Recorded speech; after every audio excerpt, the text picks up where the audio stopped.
Listen, Woods, this is how you're going to get good at this. I'm going to under pressure. Under pressure. That's real, my friend, okay? It is time for Monday Mirages, which means we are going to go to the lovely land of wherever this music comes from. And Goz is going to give us some storylines, and we have to decide whether they're real, it happened, it could happen again, or a mirage. You was drinking too much, and that's why you saw it. Real or mirage, Maryland should be on upset alert this weekend when they take on Albany lacrosse. That's real. When you play a team as well as they played them last time, but just come up a little short, that's real. And not to mention, it's not that easy to beat a team twice, especially in this close of a vicinity. Albany could be the team that we heard Anisharov say it. They could win it all. And now you're getting them in the second round? Like Connor Fields out there, I think the answer is real, but the upset alert scale is tipping farther away from what Albany would like in comparison to earlier in the season. They're not going to surprise Maryland. Maryland knows how good they are. They're not going to take Maryland for advantage of, it's just Albany. They understand what this team can do because they've been able to qualify for the quarterfinals. There is no, we're going to blow these guys out of the water. It's not going to happen. The only advantage Albany has in that is that they have the best player out on the field on their team in Connor Fields. I'm leaning towards real, but I feel actually less confident. Maybe it's because they blew that huge lead against Carolina than what I would have hoped to feel sitting here on this Monday about them taking down the Terps. The Maryland coach, he knows Scotty Marr well. He knew he was in a little bit of in for a fight already. So, I mean, you could use that to motivate, but I can also use that to motivate mine. So I think it's good. Man. I don't doubt the coach probably was motivated by playing Albany. I'm concerned more about the Maryland players in game one. Because as of now, Albany lacrosse isn't the same thought of a Big Ten school or a national power. They're getting there. Yeah. But this thing on the front of the jersey, maybe Maryland took advantage the first time they played. Maybe. Real or mirage? That's not the game. It's real or mirage. Real or mirage? Mark Teixeira should be the next New York Yankee honored in Monument Park. Oh, man. Mirage. I wouldn't mind a Teixeira day. A little something like, hey, thanks for everything you did. You were a good player. But, I mean, unless it's one of those where, the start of every game, you don't see it, but then as it goes on, much like the season, it starts to get better and it's there, because that's how his career was as a Yankee. I mean, he was forget about April. An actual Mirage, stadium edition where it's only going to be here for a little bit, the sun will go somewhere else. Yeah. Right. It's invisible in April and most of May, and then it gets and then it's very visible in June. Sounds like a fair. It just kind of shows up what it feels like. He's really good. He was really, and I was always happy to have him. I always liked the way he took care of business.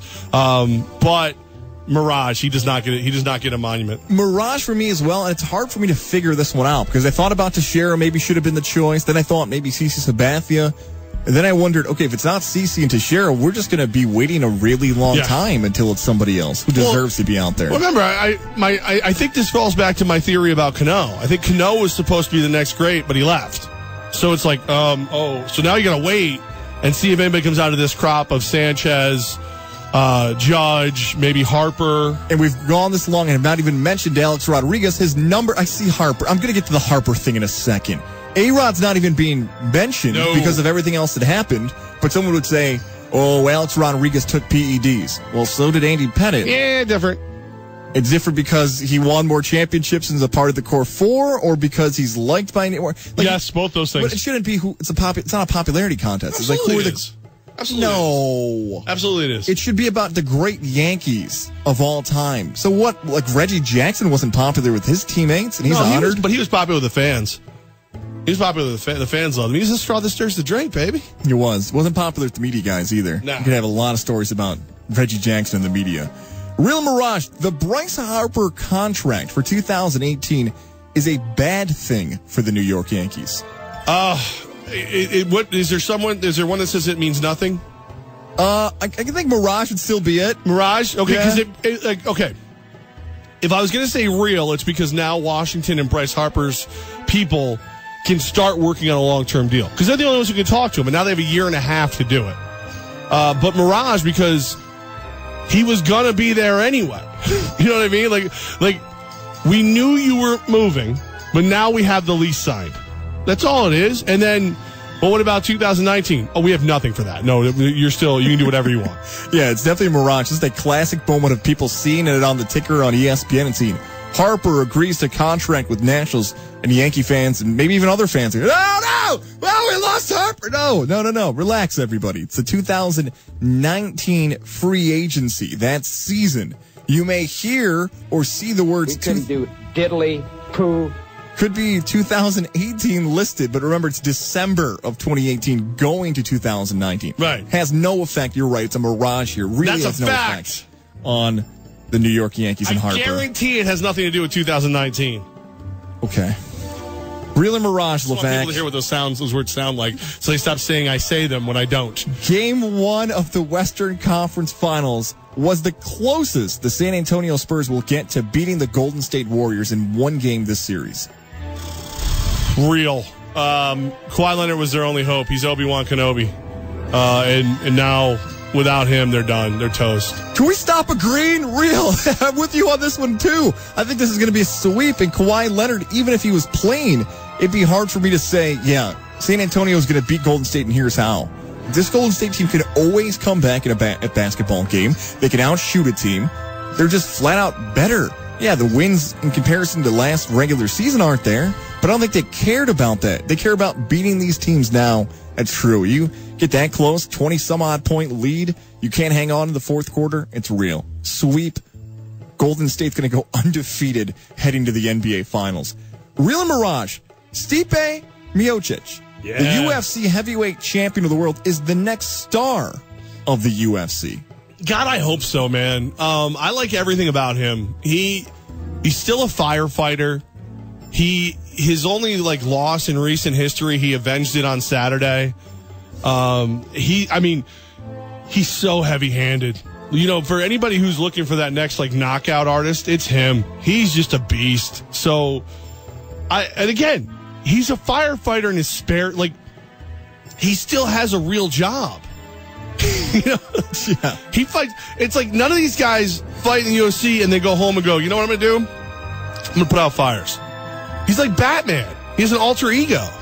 I want this to be real. I think it's really cool. 5 straight title defenses. He's the best heavyweight champion we've seen in maybe the whole company's existence because he's consistently winning and not getting injured and not playing hot potato with the belt. But how I would grade the next star of the UFC is if, 1, people were talking about it the next day, and 2, the knockout had gone viral on some type of social media outlet. We see that all the time with McGregor and Rousey and others. Turn them into Saiyans and stuff. I just personally, on my social media, I didn't see it all over the place. I don't know if he's hit that point yet. And I would say, hey, one thing that could help the heavyweight champ is to have a vicious first-round knockout. Tyson used to have it happen to him. Ronda Rousey got popular because she would beat opponents so quickly.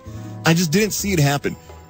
It's Mirage for now, but I don't even know what I'd tell him to do to become more popular. It's just not working. If you're a fan of fight sports, go watch the 2 headliners from Saturday. Because they are who you think they are. Joanna Jędrzejczyk, she's a skilled striker who I thought she got in trouble early. She ended up with this huge knot on her forehead early. And then just all she did was just start picking people apart. That went the distance. So you got to see the skill of the fight. And then Stipe, man, he's just going to knock your block off. Does he need an American rival to be better, to help out his star power building? Someone who can talk trash with him? Somebody who can really compete on his level? Because Rousey had that a little bit with Miesha Tate. McGregor's opponents at least would talk trash to him. John Jones has Daniel Cormier. That's what it feels like. Good heavyweights, going back to boxing, had a great rival with them. I think he's going to be one of those guys we're going to appreciate later.